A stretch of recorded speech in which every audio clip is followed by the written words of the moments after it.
Okay, so this juicy ass main card, man. So before we get to our two title fights, we have three really good matchups, people. Three of them.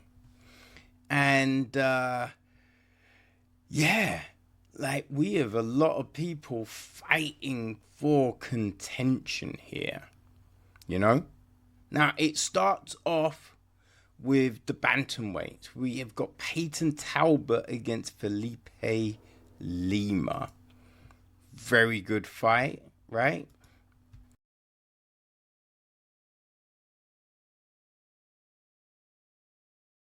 A line, right? Jungle Boy, Felipe Lima.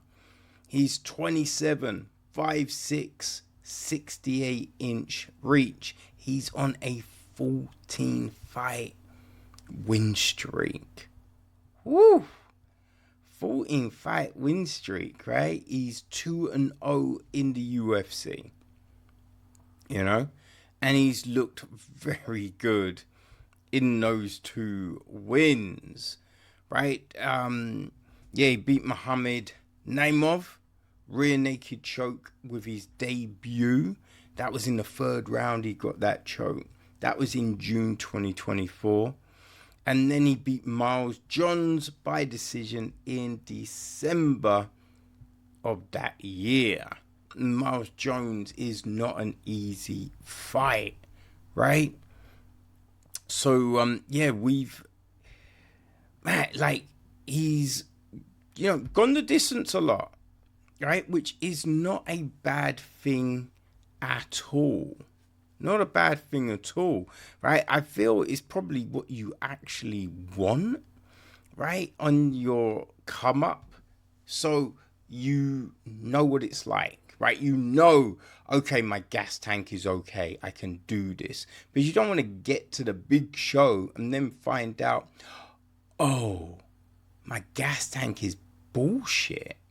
Right? I've been stopping people in the first round, all these fights, and I'm struggling here. You do not want that, right? So going the distance is good. He's got some submissions early on, right? He's got a couple of stoppages, so he can do that. Right now, he is going up against another young prospect, right? Peyton Talbot. He's also 26, 5'10", 70-inch reach, coming off his first loss, right? And that was against Ronnie Barcelos. Ronnie Barcelos. Oh, my pronunciation is so bad today, people. He's 3-1 in the UFC, came via the Contender Series. And in that last fight, right, which was January this year, it's like he just couldn't get started. He didn't really have any answers, right, for Rani's, what he was bringing to the table.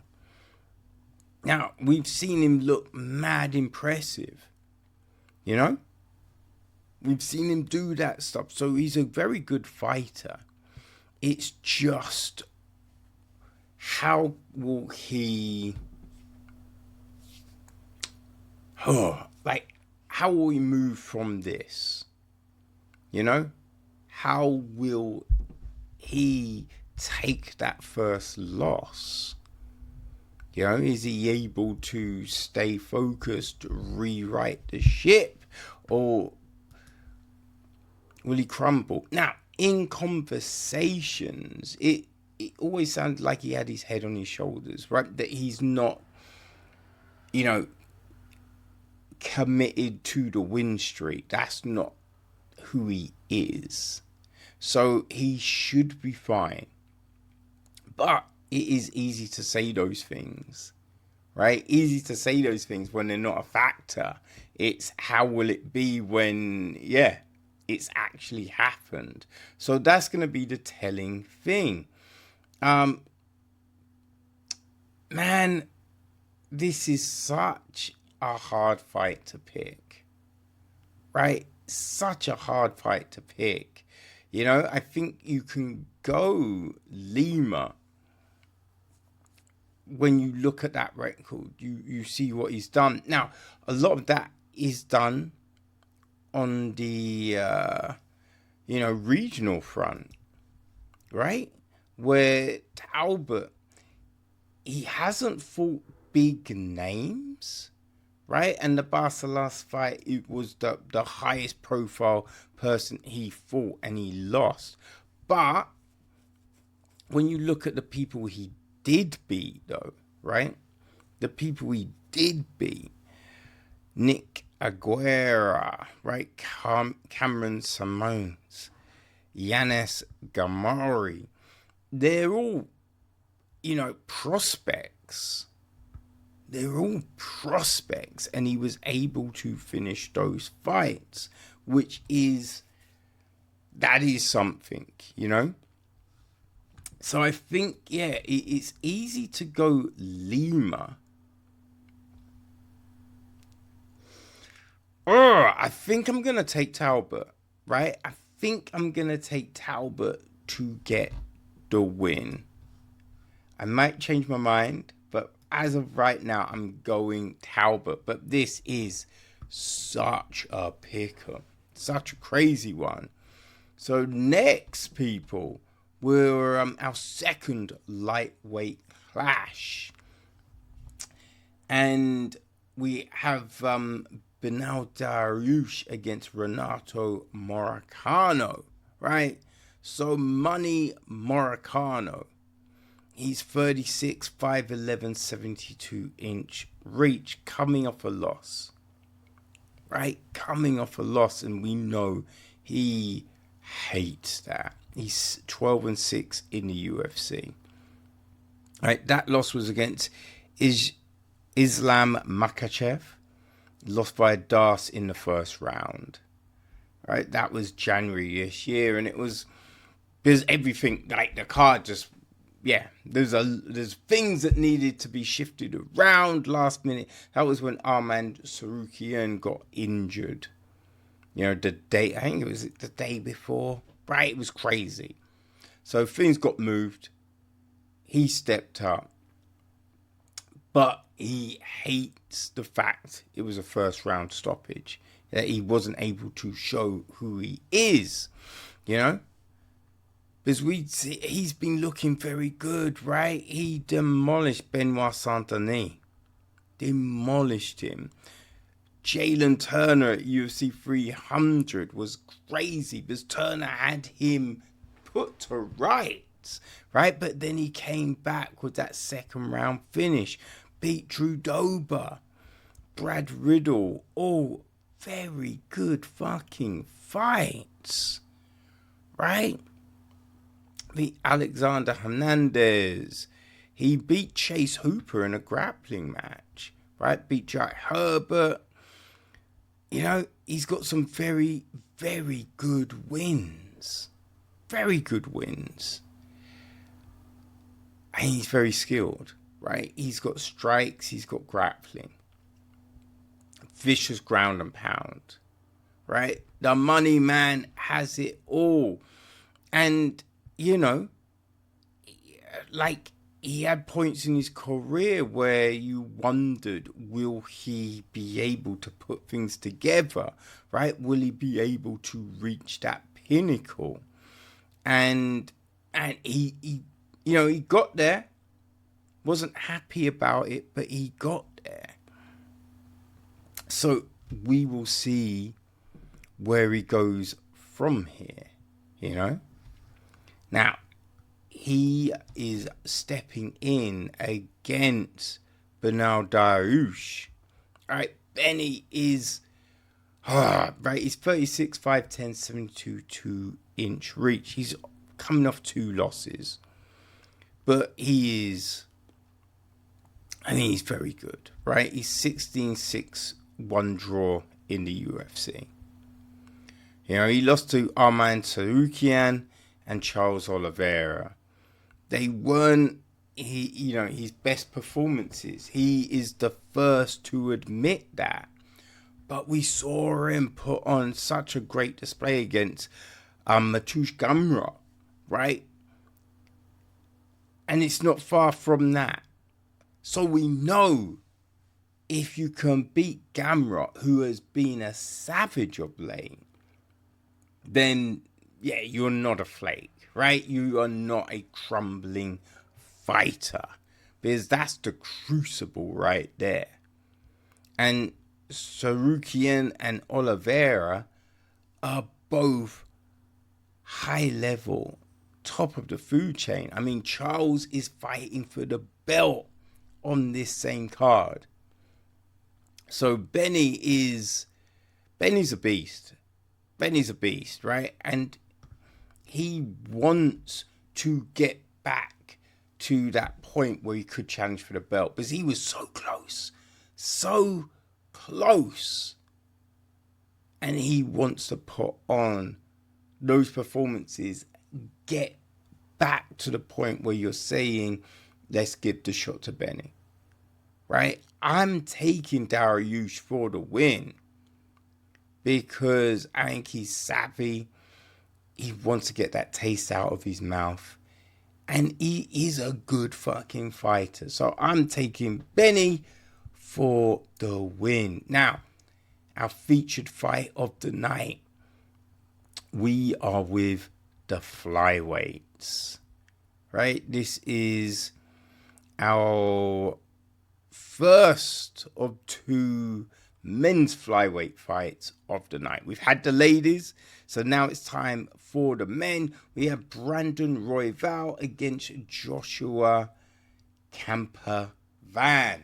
Not Camper, it's more utility, right? Because he's got so many just tools in that belt, right? Joshua Van, the Fearless, is legit. He's just 23, 5'5", 65-inch reach. He's on a 4-fight win streak, and he's only just fought. You know what I mean? He's 7-1 in the UFC. He put on a display against Bruno Silva, right, on the 7th of June.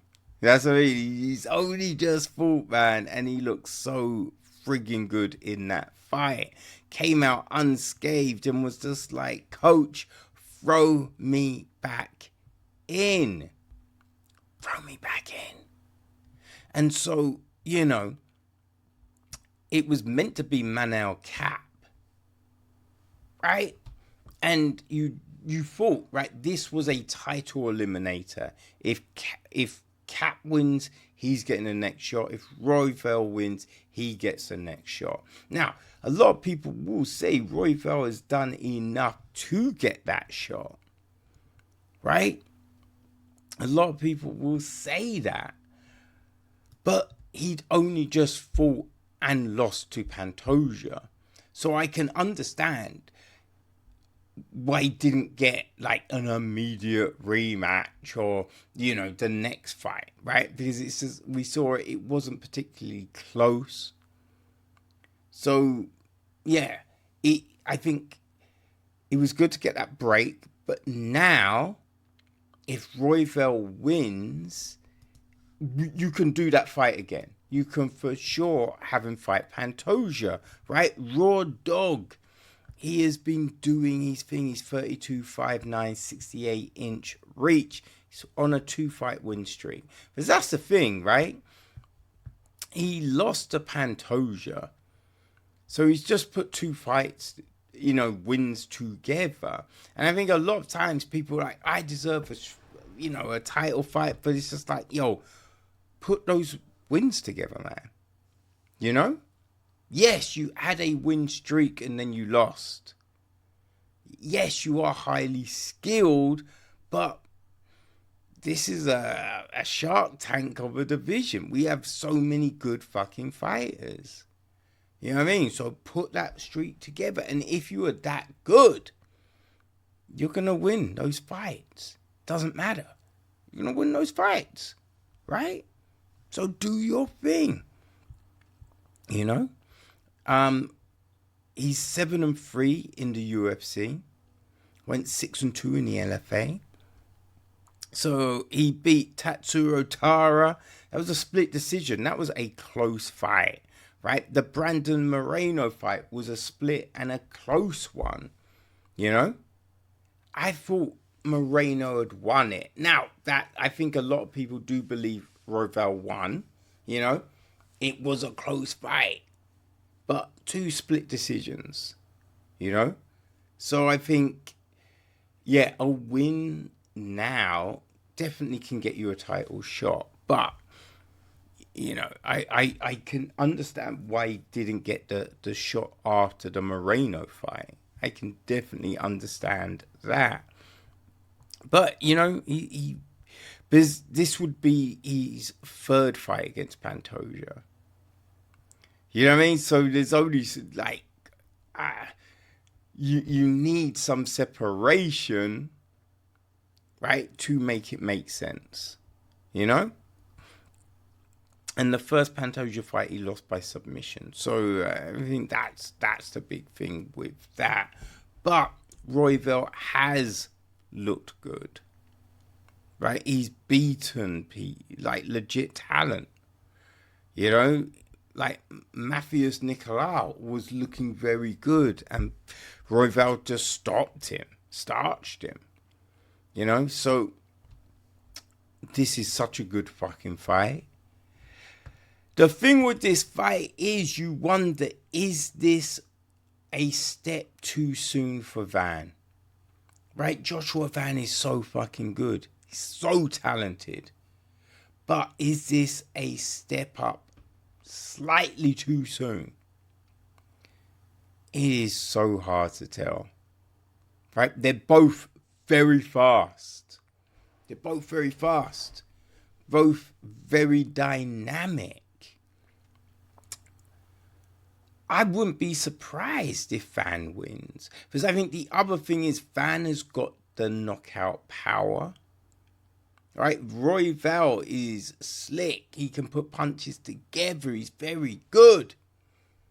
But I think Van's got that knockout power. Right? I mean, technically, I probably should go Royval for the win. I definitely should do that. I am feeling a little frisky, people. Ain't gonna lie. Right? So I'm gonna, you know what? I'm taking Joshua Van. Right? Now, you might want to take Royval, because on paper, experience-wise, Royval should win this fight. But for whatever reason, I'm going Joshua Utility Van for the win. And boy, what a fantastic fight to take us into the first of our title fights, our co-main event, people. I really cannot wait for these fights.